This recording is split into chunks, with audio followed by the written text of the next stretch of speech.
It started on a chilly Friday morning, just before the big homecoming game. The school gym buzzed with excitement. Banners hung from the walls, cheerleaders practiced their routines, and students filled the bleachers.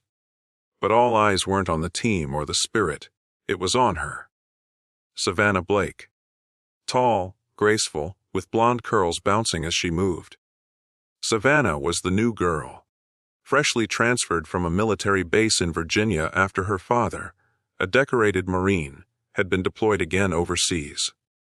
She didn't wear her story like a badge. She didn't talk much about her past. But one thing was clear, she wasn't just another cheerleader. She was different. And that's what made her a target. As she moved across the gym, clutching her pom-poms, she felt it. Those judgmental stares, the subtle laughs, the whispers that grew louder each day. Madison and her group, the popular girls, were the worst.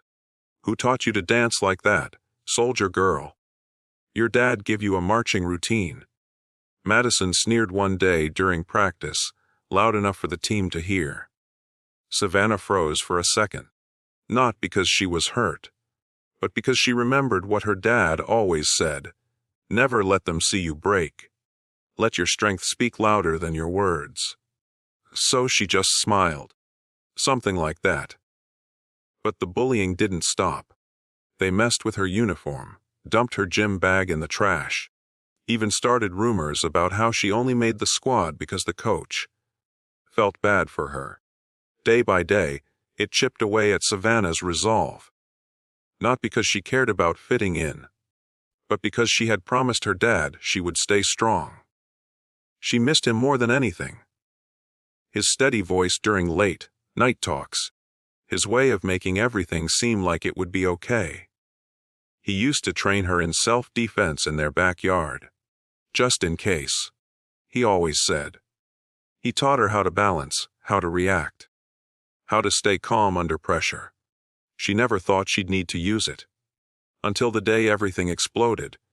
It was lunchtime, and Savannah was sitting alone. Again, flipping through a notebook of old letters her dad had written her. Madison and her friends stormed in laughing. Still reading bedtime stories from Daddy, soldier girl. Savannah looked up, calmly. It's called respect. You should try it sometime. The cafeteria went quiet. Madison's face flushed. You think you're better than us because your dad wears a uniform. No, Savannah said. But I know he'd never be proud of someone who kicks others down to feel taller. Madison reached out and shoved the notebook from the table. It fell open on the floor, a picture of Savannah and her father tucked between the pages.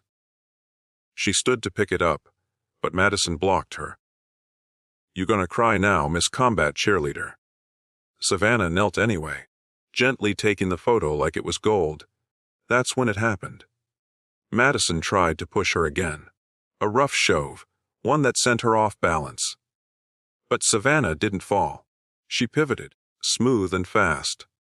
In one swift motion, she redirected Madison's arm, turned her wrist, and brought her to the ground.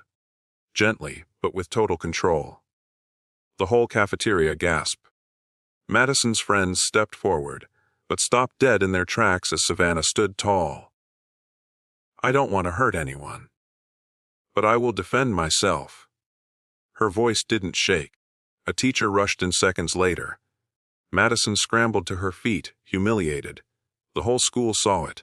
Not a punch thrown, not a scream made, just balance, precision, and grace.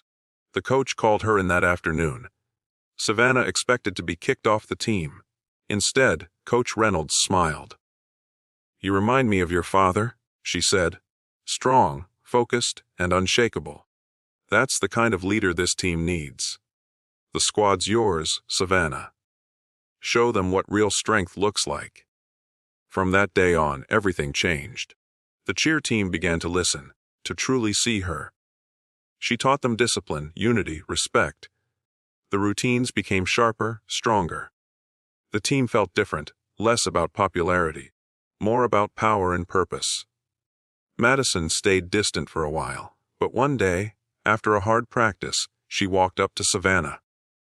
"I didn't understand you," she said quietly. "I guess I was just jealous." Savannah nodded. "We all fight different battles. Doesn't mean we have to become each other's enemies." That fall, they won the regional cheer competition. First time in over a decade. As Savannah stood at the center of the stage holding the trophy, she thought of her dad. Of the long backyard trainings. Of every letter he wrote ending with, "Never forget, you are braver than any battle you face."